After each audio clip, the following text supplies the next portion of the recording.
Back in the old days when Magic was just beginning, there was a card type that was really rare, and the same might hold true for Sorcery Contested Realm. The card type that I'm speaking of is in fact the basic sites. So watch this video to see why they might be rare and what you can do about it.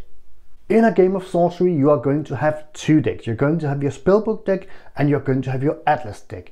And the Atlas deck is the deck that provides you with the resource you need to cast spells. But the Atlas deck applies to the same rules as the Spellbook deck, which means that the rarity rule also applies to the Atlas deck.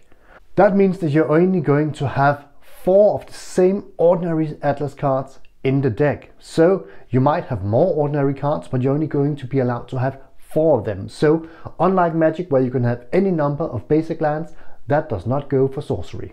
In the beginning, we will only have our alpha product to play with, and this means that sites will probably be fairly rare and fairly highly sought after, because when you open your booster pack, the site card, the Atlas card, is in the back in the token slot. You are only guaranteed 1 out of 15 cards to be a site card, and you do need several play sets of these ordinary sites to play your deck.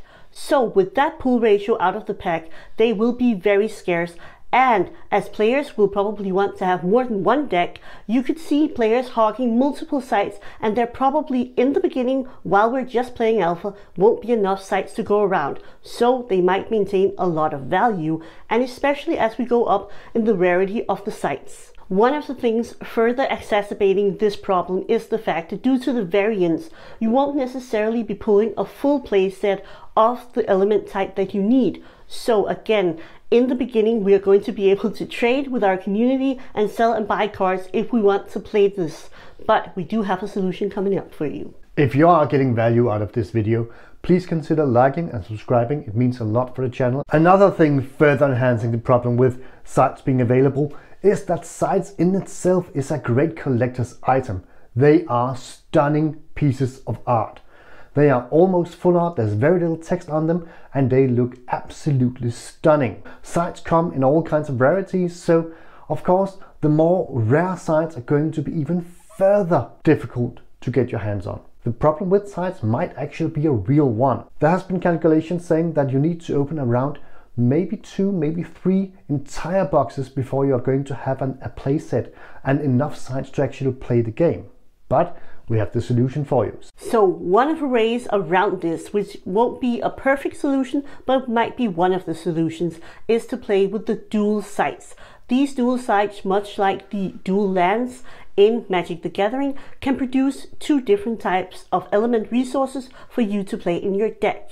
But unlike in Magic the Gathering, Ares Curiosa has really focused on making these available. They are only at the exceptional rarity, which is the second most common rarity, so there's a real focus on accessibility and playability, so players can get their decks tuned and finely tuned for that competitive play. However, most players will probably be hoarding these dual sites because we have a lot of nostalgia from Magic the Gathering, and everybody remembers how rare and unique they are. And also due to the gameplay. Even if you're not currently using it, you will know that in future, if you have a dual site, it will be a great help to any deck that you might play with those 2 elements. As I said earlier, it is going to be immensely difficult to gather a whole playset because you need to open a lot of packs to do so. But there is a short way, because the precon decks actually come with a full set of Atlas cards. So if you want an easy way, an accessible way to get all those sites you need, go pick up the precon decks because they have you settled and covered. And if you did not get your hands on the alpha precon decks, you are going to be able to order the better precon decks already now at a very nice entry price. And if you want to experience these really awesome sites firsthand, go watch our video of our opening of the first 3 alpha booster packs right there. Thank you so much for watching. See you again next week.